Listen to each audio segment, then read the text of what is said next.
করব না। ঈসা নবী কি করলেন? তিনটে সোনার ইটে লাঠি ঠেকালেন, কুম বিজনিল্লাহ, আল্লাহ এই তিনটে সোনা তুমি ধুলো করে দাও। বলার সঙ্গে সঙ্গে ধুলো। এখন ওই দুনিয়াদার লোক ও চিন্তা ভাবনা করছে, আমার সোনার দরকার নেই, আমার ওই লাঠিটার দরকার, কারণ সোবাচ্চার মাল হচ্ছে। জি, অন্তত লাঠিটা আমি চুরি করব। বাস নিয়ত ঠিক করে ফেলেছে। এইবার দুজন যেতে যেতে একটা গাছের তলায় বসে আছে। নবী তো পয়গম্বর, এ কি করেছে? জেগেছিল, লাঠি আউট। গ্রামে যাচ্ছার বলছে, শোনো, আমি মরা মানুষ জ্যান্ত করতে পারি লাঠি, আমি রোগ ভালো করতে পারি লাঠি। জি, একেবারে বলে গ্রামে যাচ্ছার বলছে অনেক মাল পাবে। হঠাৎ একজন ধনী মানুষ, তার একটা মাত্র মেয়ে মরণপন্ন, ডেকে বলছে, বাবা তুমি কি পারবে আমার মেয়ের সারাতে? বলছে, পারবো মানে শুধু যাবো আর ঠিক হবে। এইবার নিয়ে গেল। বাবা, হুজুর তো দোয়া বলে ঠেকাতো, হুজুর তো দোয়া বলে শোমাতো, এ তো দোয়া নি, শুধু ঠেকাচ্ছে, ভালো হয় না। আরো যেন ব্যায়াম জড়িয়ে আসতেছে। এইবার ওরা তখন ডেকে বলছে, হ্যাঁ খবর কি? তো বলতে, তাই তো হুজুর শোমাতো ভালো হতো, আর আমি শোমাচ্ছি আর ব্যায়াম বেশি হচ্ছে, কারণ কি? কারণ হুজুর তো দোয়া বলতো, আর উনি তো নবী, ইনি তো নবী না। এইবারে কি করেছে বাবা, সেই লাঠি দিয়ে টুকটুক করে মারা শুরু করেছে। মারার পরে ওই মহিলা মারা গেল। এই গ্রামবাসী সব এর বেঁধেছে, বলে মেয়ের পাশে তোরে শোয়াবো। এ তখন বলছে, আল্লাহ কি মুসিবত আমার। ঈসা নবী আসছিল, এসে দেখেন তখন দুনিয়ার লোক গাছে বাঁধা। কি খবর? বলছে, হুজুর আমি বুঝতে পারিনি হুজুর, আপনি লাঠি সোমালি কাজ হয়, আর আমি সোমালি মরে যাচ্ছে। ব্যাপার বুঝ, আল্লাহ কি না করতে পারে। নবী পাকের গালের থুতুর বরকত। তবে কালকে যেন বাড়ি গিয়ে 5-6টা কুটুমি দাউদ দে, যেন আবার গালে থুতু দিও না। আমাদের তো আবার মানে জি বিরাট আপনার মশান আলাদা। নবী পাক যখন গালে থুতু দিয়ে বরকত হয়েছে, আমরাও দেই। তোমার বউ পর্যন্ত খাবে না কিন্তু। জি, খুব মানে অবস্থা খারাপ হবে। এই জন্য নবী পাকে থুতু আলাদা, নবী পাকে থুতু নিয়ে। আর আমাদের দেশে মাইকে মুয়াজ্জিন আজান দিচ্ছে, দক্ষিণ পাড়ায় যায় না। যাবে কি? সরকারি 1000 টাকা দেয়, কখনো ঢোকে কখনো ঢোকে না। পাগল হয়ে যাচ্ছে। জি, ও তো মাইনে বলে কিছু নেই। জি, আগে তো ইমাম সাহেবদের একটু মাইনে দিত 2000, 2500, 3000। এখন ওই ওয়াকফ বোর্ডের টাকা পায়। আল্লাহু আকবার। এজন্য টাকা সব তুলে দিয়েছে কমিটি প্রায় জায়গায়। ওই ইমাম সাহেব বলছে, হুজুর আমাদের শেষ ওয়াকফ বোর্ডের টাকা পাই, গ্রামে আর কমিটিরা অনেক জায়গায় দেয় না। ওই টেলে নামাজ পড়ায়। কি করবে বাবা? হ্যাঁ, 4 রেখাতে নিয়ত করে 3 রেখাতে সালাম ফিরচ্ছে। পিছনে জিজ্ঞেস করছে, ইমাম সাহেব 3 রেখাত হলো না? তা বলছে, যেরাম পয়সা দিস সেইরকম সালাম ফিরুচ্ছি। আমার কথা বুঝতে পেরেছেন? আর আমাদের কিছু কিছু ইমাম, সব ইমামের কথা বলছি না বাবা, সরকার ডাক দেশে কলকাতায়, ইমামরা এসো, একবার গাড়ি ভাড়া করে তাকবীর দিতে দিতে গেছে। আমার হারোয়া জিজ্ঞেস করছি, ইমাম সাহেব কিছু, আমি জিজ্ঞেস করছি, ভাই কোথায় যাচ্ছ? বলতে, আজকে লোবো।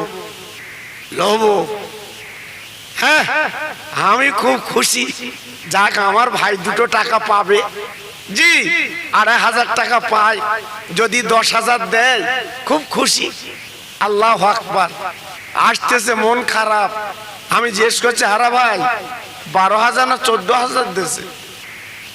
তা বলতে, আর বলো না, 500 টাকা দিচ্ছিল, ফিরিয়ে দিস। আল্লাহর নবী, রহমতের নবী, 1, 2 দিন 3 দিন নয়, 63টা বছর তিনি আমাদের জন্য কত রক্ত দিলেন, আমাদের জন্য দাঁত ভেঙে দিলেন।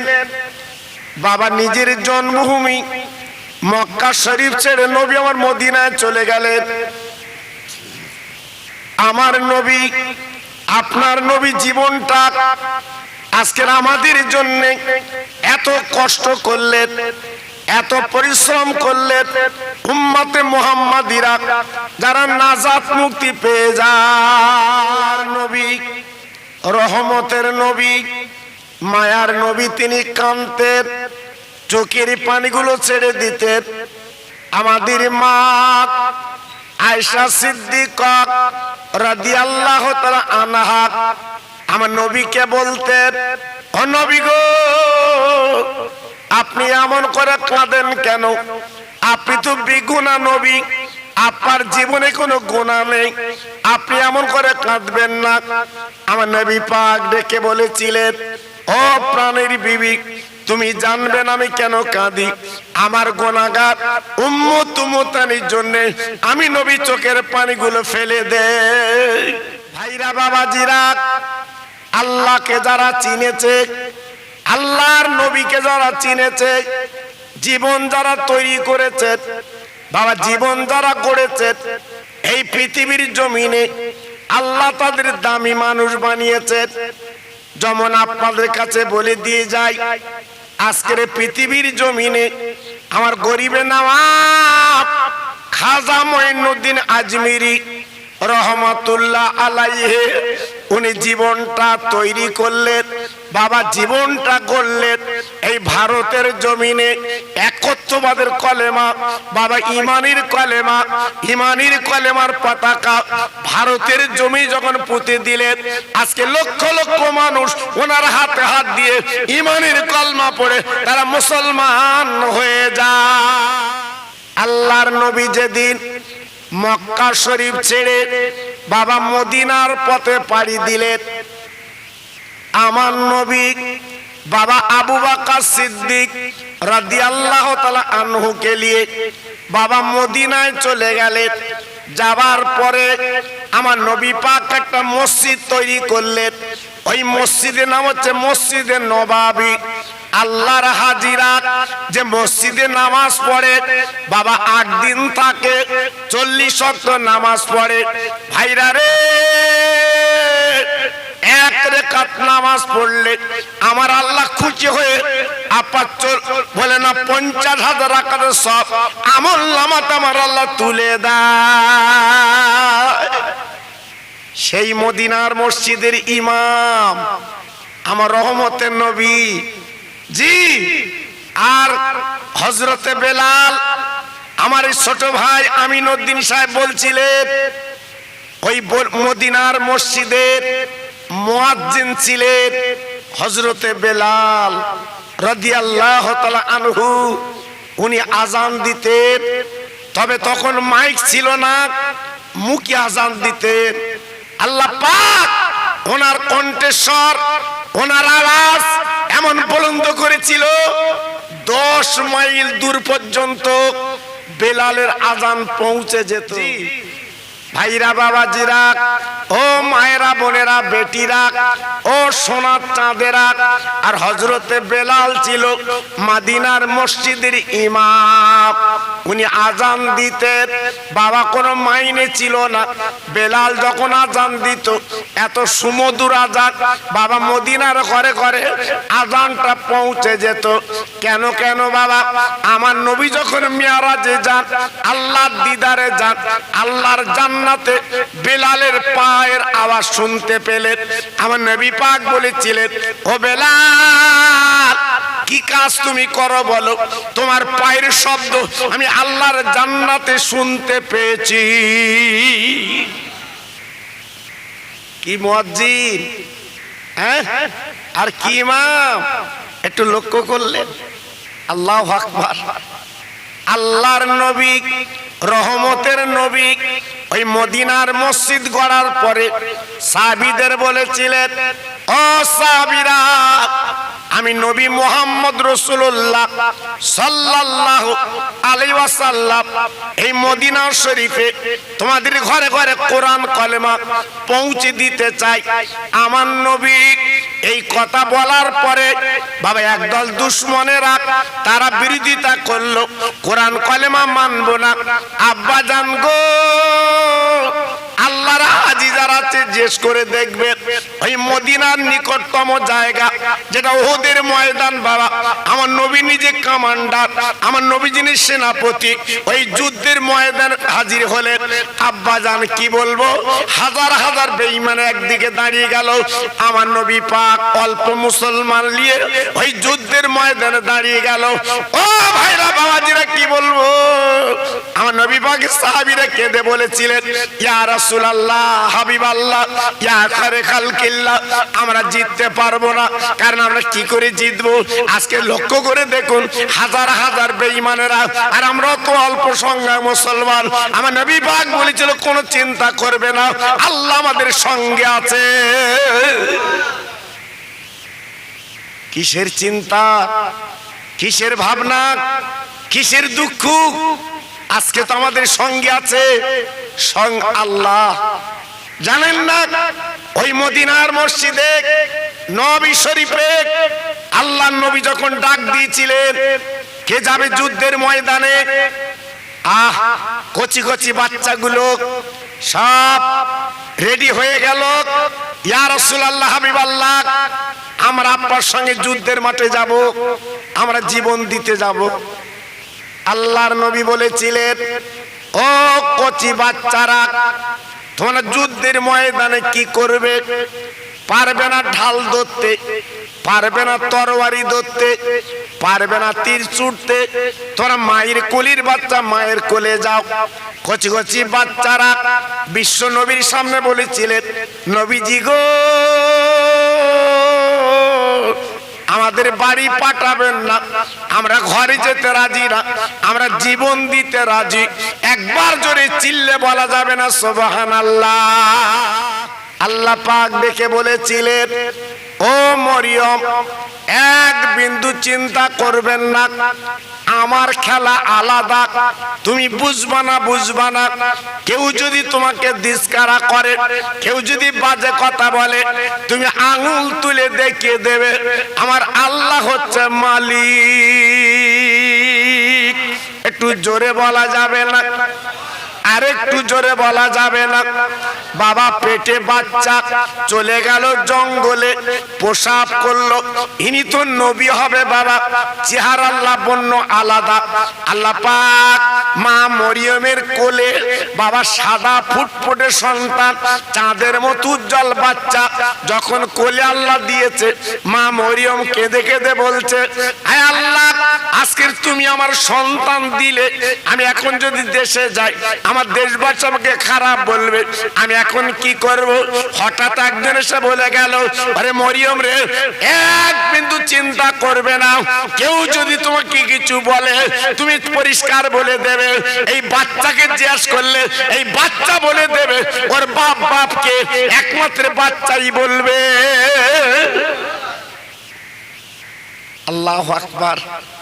শিশু বাচ্চা নিয়ে মা মরিয়ম চলে এলো বাইতুল মুকাদ্দাসের কাছে। এইবার দেশবাসী ডেকে বলছে, মরিয়ম, ও মরিয়ম, এ বাচ্চা বলো কার দৌলতে, কার কুকর্মে এই বাচ্চা তোমার এসেছে? আমাদের বলতে হবে। মা মরিয়ম বলেছিল, আমি জানি না, এই বাচ্চাই বলে দেবে। জোরে বলুন, আর একটু চিল্লে বলুন। সবাই বলছে, মরিয়ম, ও মরিয়ম, তোমাকে ভালোবাসি, আর তুমি বলছো বাচ্চা বলে দেবে? ওই দুদিনের বাচ্চা কি কথা বলতে পারে? আল্লাহর হুকুমে সবই হতে পারে। জি, সবই হতে পারে। যদি বলছেন কেন, এই বাচ্চার কথাটা আমি বলতে বলতে একটুখানি বলে দেই। ঈসা নবী, উনি এমন একজন পয়গম্বর ছিলেন, আল্লাহ পাক ওনাকে এমন তাওয়াজ্জা দিয়েছিলেন, এমন ক্ষমতা দিয়েছিলেন। আল্লাহু আকবার। হাতে একটা লাঠি ছিল, উনি মরা মানুষকে জিন্দা করে দেখাতো, কুষ্ঠ রোগ ভালো করে দেখাতো, এত ক্ষমতা আল্লাহ ওনাকে দিয়েছিল। আল্লাহু আকবার। একদিন উনি বাড়ি বসে আছেন, হঠাৎ একজন এসে বলছে, হুজুর আমি আপনার সঙ্গে একটু দিন কতক থাকবো, আমাকে একটু রাখতে হবে। ঈসা নবী বলছে, বাবা তুমি দুনিয়ার ঝোঁক এখন তোমার কাটিনি, আমার সঙ্গে থাকা হবে না। বলছে, না হুজুর আমি থাকবো। ঈসা নবী কি করলেন, মনটা নরম ছিল নবী তো, এইবার 3টে রুটি তৈরি করে একটা খেলেন, একটা ওনাকে দিলেন, আর একটা বলল, বাবা এই রুটিটা তোমার ঝোলায় রেখে দাও, আমাদের যখন ক্ষুধা পাবে হাফ হাফ করে খাবো। ও তো দুনিয়াদার লোক, ও তো পেটুক, গলা বাঁধে সব পেট। ও মনে করছে খাবো না, রেখে দেবো। আবার মনে করছে যদি খেলেই হুজুর চাইলে কি দেব। আল্লাহর নবী সঙ্গে করে নিয়ে গেলেন ওই দুনিয়াদার মানুষটাকে। কিছু দূর যেতে না যেতে ঈসা নবী ডেকে বলছে, বাবা দাও রুটিটা আমার কাছে দাও, আমরা দুজন মিলে খাই। এইবারে ডেকে বলছে, কি জানেন ও আল্লাহর পয়গম্বর, আপনি রুটি তো আমার কাছে দেননি, আমার কাছে তো দেননি। ঈসা নবী বলছে, হারা বলিস কি, হ্যাঁ একটু আগে তোরে দিলাম আর তুই বলছি দেইনি। ঠিক আছে। একটু দূরে গেলেন, একটা হরিণ ডাকলো, যেহেতু নবী তো ডাকলেই চলে আসবে। হরিণটাকে জবাই করলো, মুরব্বা করে সুন্দর করে কিমা করে দুজন খাওয়া করলো। আবার হাড়হাড্ডি গুলো এক জায়গায় করে লাঠি চুবিয়ে বলছে, কুম বেজনিল্লাহ, আল্লাহ গো এই হরিণটাকে তুমি একবার জিন্দা করে দাও। বলার সঙ্গে সঙ্গে ওই হরিণ লাপাতে লাপাতে চলে গেল। এইবার দুনিয়াদার মানুষ ঈসা নবী ডেকে বলছে, বাবা দেখো আল্লাহর কত কুদরত, আল্লাহ আমাদের ক্ষুধার জ্বালা মিটিয়ে দিয়েছে। এই হরিণের আমরা জবাই করে গোস্ত বস্ত খেয়েছি, বলো বাবা রুটি কার কাছে। তখন দুনিয়াদার মানুষ বলছে, হুজুর আপনার ভুল হচ্ছে, আমার কাছে তো দেননি। ঈসা নবী বুঝতে পেরেছে এ তো ডবল ধরিবাস, এর এলি আমি দুনিয়া করব। ঠিক আছে, সামনে যাচ্ছে, যেতে যেতে আল্লাহর কি কুদরত, 3 জায়গায় 3 মুঠো ধুলো সড়ো করে, হাতে লাঠি ছিল, বলল কুম বেজনিল্লাহ, আল্লাহ 3টে সোনার ইট বানিয়ে দাও। বলার সঙ্গে সঙ্গে 3টে সোনার ইট। ঈসা নবী বলছে, বাবা একটা ইট আমার আর একটা তোমার, আর এই ইটটা যার কাছে রুটি আছে এই ইটটা তার। ও বলছে, হুজুর আমার ঝোলায় বোধহয় আছে। ঈসা নবী তখন বলছে, এইবার আমি তো চালাকি ধরে ফেলেছি, এই যা 3টে ইট তুই নিয়ে যা, সোনার ইট, সোনার ইট নিয়ে যা, আর রুটিটা আমার দিয়ে দে। রুটিটা নিয়ে ঈসা নবী খেলে, আর ও কি করলো, দুটো 2 কাঁধে একটা মাথায় করে নিয়ে যাচ্ছে। যেতে যেতে যেতে যেতে একদল ডাকাত, তাদের রাত্রি ডাকাতি করা হয়নি। এইবার বাবা সোনা যখন পেয়েছে আর দেরি করার দরকার নেই, কিড়ি কুড়ে নেবে। দুনিয়াদার মানে বলছে, ভাই আমার অনেক সাধনার সোনা তোমরা নেবে, আমার কি দেবে না, তোমরা দুজন দুটো ভাগ করে নাও, আমার একটা দাও। এইবার একটা ডাকাত বলল, তবে শোনো, আর সামনে বাজার, কিছু মিষ্টি মিঠাই কিনে আনবো, একসঙ্গে বসে খাবো, তুমি একটা লেম আমরা দুটো নেবো। দুনিয়াদারি মানুষ বুঝতে পেরেছে, ঠিক আছে তাই হবে। এইবার বাবা খাবার কিনতে গেল, ওতে বিষ মাখিয়ে বাবা আনলো। এবার এর সে বিষ মাখানো খাবারটা দিল, দেওয়ার পরে খাবার পরে দুনিয়াতে চলে গেল। এরা কি করলো বাবা, আর দেরি করলো না, এরা ওই ইট নিয়ে চলে যাবে। আচমকা বাবা ক্ষুধার যন্ত্রণায় ওই যা আপনার খাদ্য ছিল কিছু যখন খেয়েছে, খাবার পরে এরাও কিন্তু মারা গেছে। ঈসা নবী রাস্তা দিয়ে আসছিল বাবা, তাকে দেখে তিনটে সোনার ইট রাস্তায় পড়ে আছে, আর বাবা তিনটে আপাত কয়েকটা ডাকাত আর সেই দুনিয়াদার মানুষ পড়ে আছে। ঈসা নবীর হাতে লাঠি ছিল, সুবিয়ে বলছে কুম বেজনিল্লাহ, আল্লাহ তুমি জিন্দা করে দাও। বলার সঙ্গে সঙ্গে জিন্দা হয়ে গেল। হওয়ার পরে ডাকাতগুলো ঈসা নবীর হাতে হাত দিয়ে বলছে হুজুর, আজকে যখন আমরা মরে বেঁচে এসেছি আর দুনিয়াদারি দরকার নেই, আর জীবনে ডাকাতি করব না, আমাদের কলেমা পড়িয়ে দেন, মুসলমান হয়ে যায়। ওই ডাকাতের দলগুলো কলেমা পড়লেন, কালেমা লা ইলাহা ইল্লাল্লাহু ঈসা রুহুল্লাহ, কলেমা পড়লেন। জি, দুনিয়াদার লোক বলছে হুজুর, হুজুর আমি যখন মরে ফিরে এসেছি আর আমি দুনিয়া করব না, এইবার আপনার সঙ্গে থাকবো খাঁটি মরলে। হুজুর বলছে তোর ভাব ভালো না, তোর মন খারাপ। জি, তোর যে ইট সোনার লোভ, এ লোভ তুই সামলাতে পারলি নে, তুই থাকবি কি করে? বলছে হুজুর পায়ে ধরে বলছি কোনো চিন্তা করবেন না, আমি কিন্তু আল্লাহর নবী ঈসা আলাইহিস সালাম আর দেরি করলেন না, ওই লাঠি কানা নিয়ে ওই মেয়েটার গায়ে চুবিয়ে দিলেন, আল্লাহ তুই মেয়েটাকে জিন্দা করে দাও। বলার সঙ্গে সঙ্গে মেয়েটা জিন্দা হয়ে গেল। আল্লাহ পাক তাকে রোগ মুক্ত করে দিলেন, যে তিনি তো নবী। এইবার মেয়ের বাপ বলছে হুজুর আমি আপ্পার চিনতে পারিনি, আজকে চিনতে পারলাম, আপ্পার কোয়ালিটি বুঝতে পারলাম। ওগো নবী গো, আমার একটা মাত্র মেয়ে, আমি যখন ফিরে পেয়েছি কবে তো চিন্তা নেই, আমার সম্পদ আপনাকে দিয়ে দেব। ঈসা নবী বলছে বাবা আমার দিতে হবে না, ওর দাও, ওর দরকার, ওই দুনিয়াদার মানুষ, ওর দরকার। ভাইরা বাবাজিরা ও তরুণ যুবক বন্ধুরা, এটা আমি কিন্তু গল্প করলাম না, একজন নবীর শানে কথা বললাম বাবা। আল্লাহর নবী সাল্লাল্লাহু আলাইহি ওয়াসাল্লাম বলেছিলেন, ও পৃথিবীর মানুষ, এই দুনিয়ার ঝোঁক যাদের থাকবে তারা কিছু করতে পারবে না, একমাত্র লোভ লালসা ত্যাগ করে আল্লাহর প্রেমের পাগল হতে হবে, আল্লাহর দেওয়ানা হতে হবে, আল্লাহকে চিনতে হবে, তারা হবে খাঁটি মানুষ বাবা। ও ভাইরা বাবাজি কি বলবো, আমি আপনাদের একটু একটু করে বুঝিয়ে দিচ্ছি বাবা। এই যে মাহফিল আপনারা বসেছেন, অনেক ভাই আমার এখানে বসেছেন, একবার চিন্তা ফিকির করবেন, আপনি নিজে হাতে কত মানুষকে কবর দিয়েছেন, আপনি নিজে হাতে কত মানুষকে কাফন পরিয়েছেন, আপনি নিজে হাতে কত মানুষকে কবর দিয়েছেন, একদিন আমার আপনার কবর দেবে।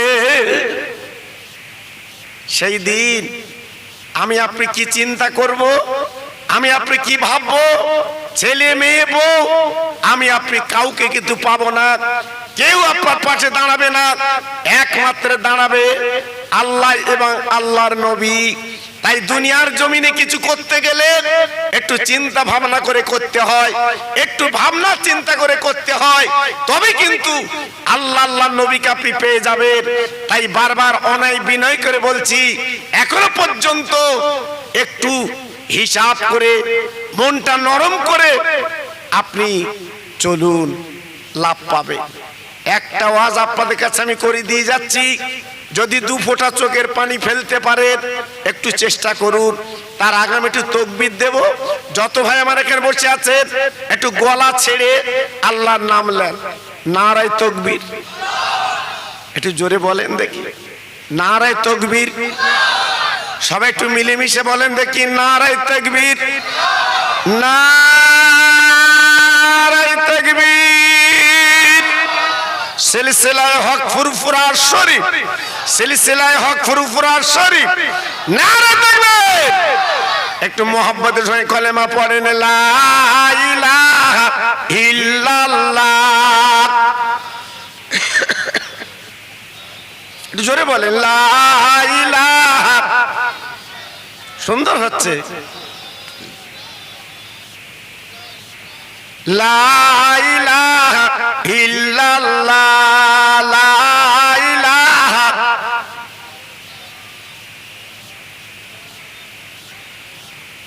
লা ইলাহা ইল্লাল্লাহ মুহাম্মাদুর রাসূলুল্লাহ। হাসবি রব্বি জাল্লাল্লাহ মাফি কালবি গায়রুল্লাহ এ নূর মুহাম্মদ সাল্লাল্লাহ জোরে জোরে লা ইলাহা ইল্লাল্লাহ লা ইলাহা। খুব সুন্দর হচ্ছে লা ইলাহা ইল্লাল্লাহ। প্রাণ খুলে বলেন আল্লাহুম্মা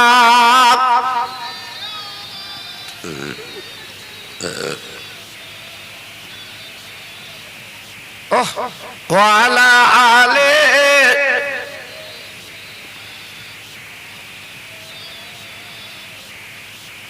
খেতে দেব খেজুর মেথি ক্ষুধা যদি পায় দুম্বার দুধ পাতার ঠোঙায় দেব পিপাসায় তোর মুহাম্মাদের দেনা আম্মা সঙ্গে নিয়ে যায় মেশরুনে ময়দানে মা কোনো যে ভয় নাই। জোরে জোরে আল্লাহুম্মা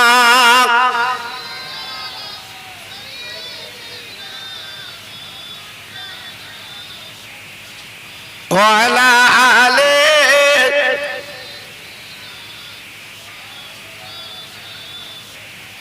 আমার ভাইরা বাবাজিরা আমার মা বোনেরা বেটিরা আমার সোনার চাঁদেরা